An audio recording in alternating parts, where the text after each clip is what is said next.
Greetings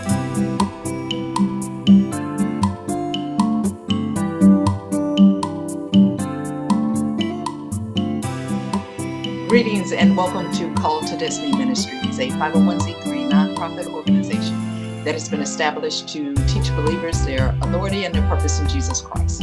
We take a practical approach to the Word of God so that you can live it and apply it to your everyday lives. And we also encourage you to live this temporary life with an eternal perspective. I'm Gloria Wiggins, and today we are going to talk about redemption and restoration. But let's open up with prayer. Father God, I come to you in the name of Jesus. I thank you for this day. I thank you for the opportunity to teach believers your word. Oh God, it is truly a privilege and an honor. And I thank you, oh Heavenly Father, that you are setting the atmosphere even as I pray, so that your word can go forth with power and might as you have declared that it will, and it will not return unto you void. In Jesus Christ's name I pray, amen. All right, today we're going to talk about redeemed and restored, and this has been stirring in my spirit for a couple of weeks now. I just haven't had an opportunity to release it. My life got real crazy for a minute, and things have settled back, and by the grace of God, I believe I'm transitioning into another season. Praise God.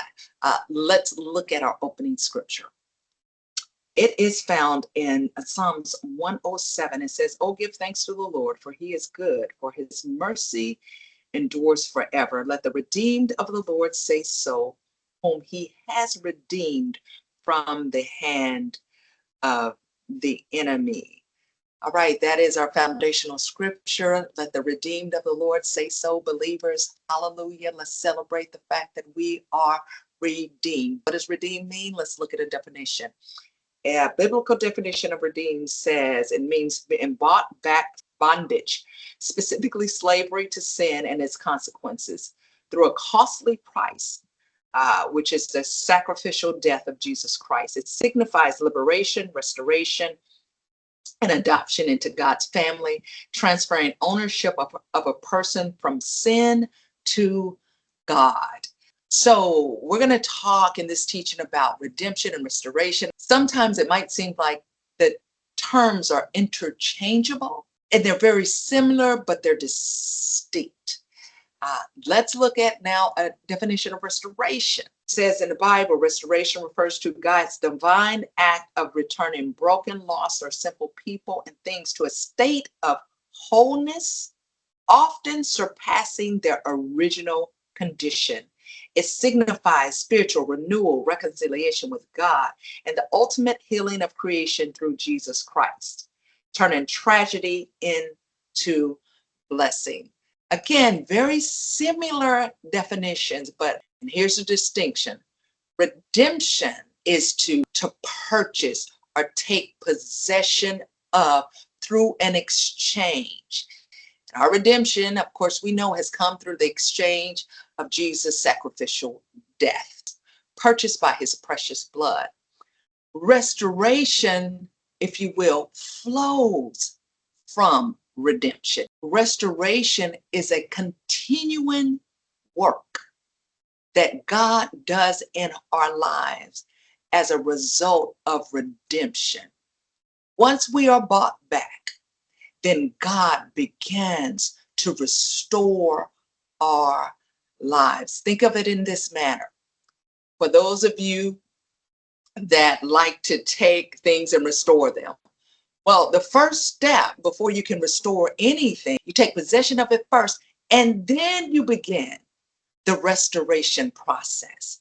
So that's the distinction I want to make between redemption and restoration. Now let's take a look at the parallel scripture to our opening scripture. It is found in 1 Peter 5. It says, "And after you have suffered a little while, the God of all grace, who has called you to his eternal glory in Christ, will himself restore, confirm, strengthen, and establish you." See, God takes a very personal interest in our lives. He, in fact, declares that he knows us by name.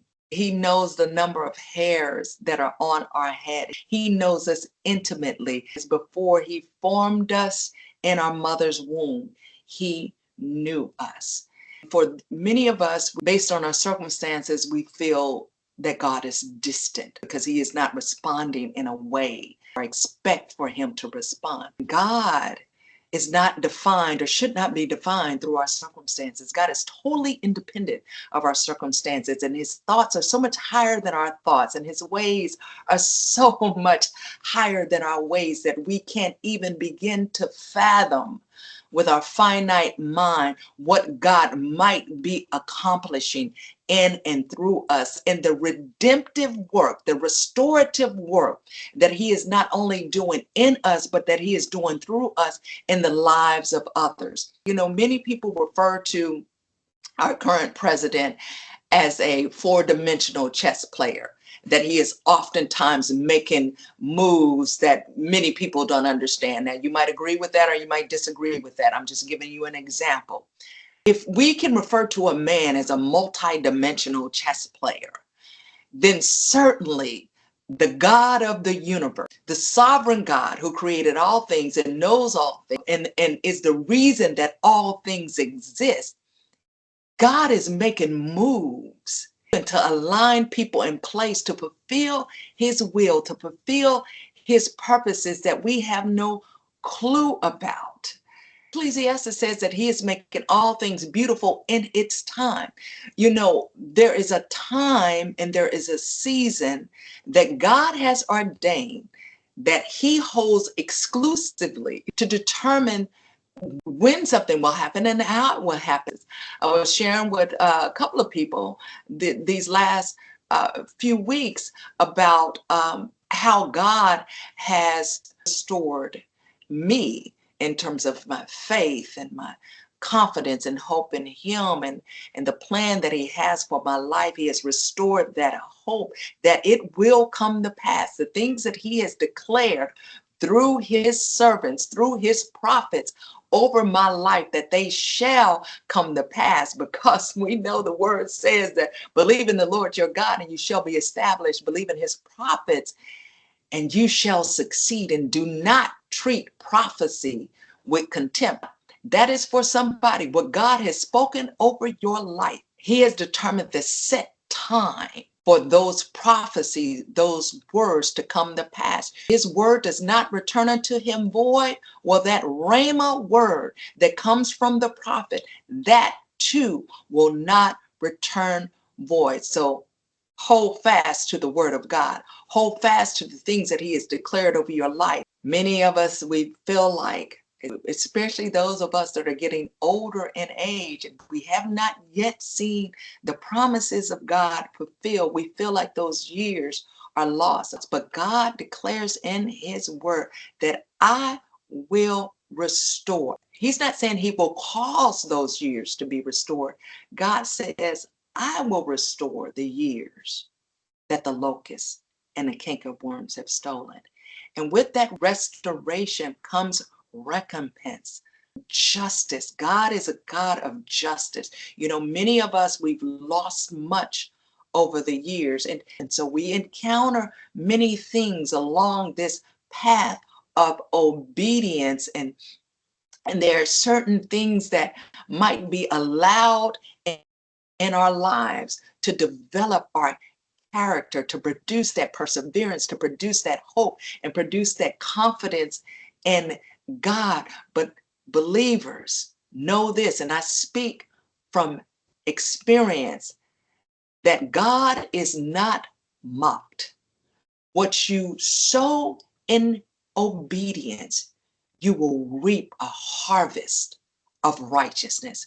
I am seeing God restore things in my life. Is it my timeline? Do I desire it sooner? Absolutely. But nevertheless, God is faithful. There's scriptures where I feel like the scripture spoke directly to me, because he reminded me of it repeatedly, that he will restore. And when he restores, he restore double. And then when I look at the life of Job, where everything was removed and stripped from him. But in the end, Job 42:10, it says, and the Lord restored the fortunes of Job when he had prayed for his friends, and the Lord gave Job twice as much as he had before. I don't want to put any false hope out there for anyone. And this is what I'm beginning to see in my life, that God is a God of restoration. As we saw in the definition of restoration, something is restored. It's restored to a better condition than what it was before. And that is just the type of God we serve. We serve a God of exceeding abundance. He can do exceedingly and abundantly above all that we can ask, imagine, or even think.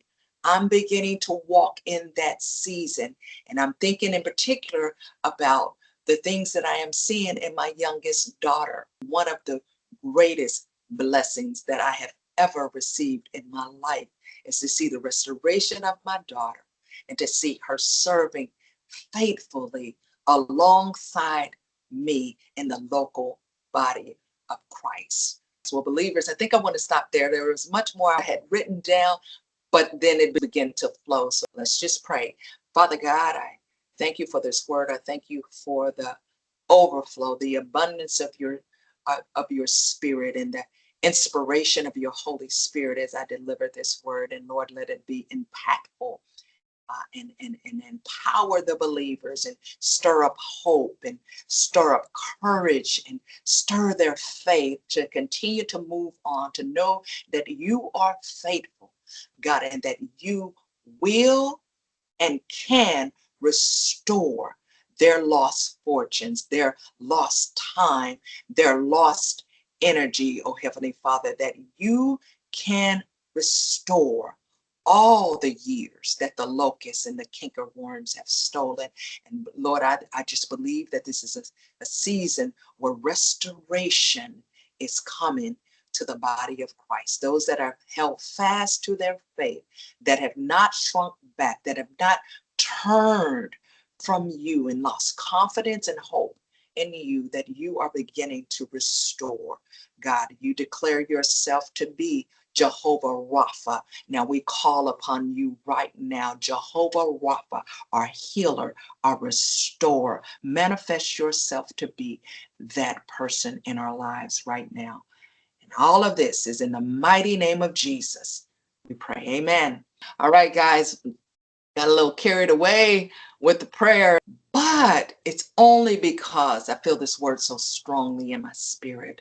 So I pray that you were encouraged, and always remember that your purpose in Jesus Christ is so much greater than your circumstances. Have a blessed day. Bye-bye.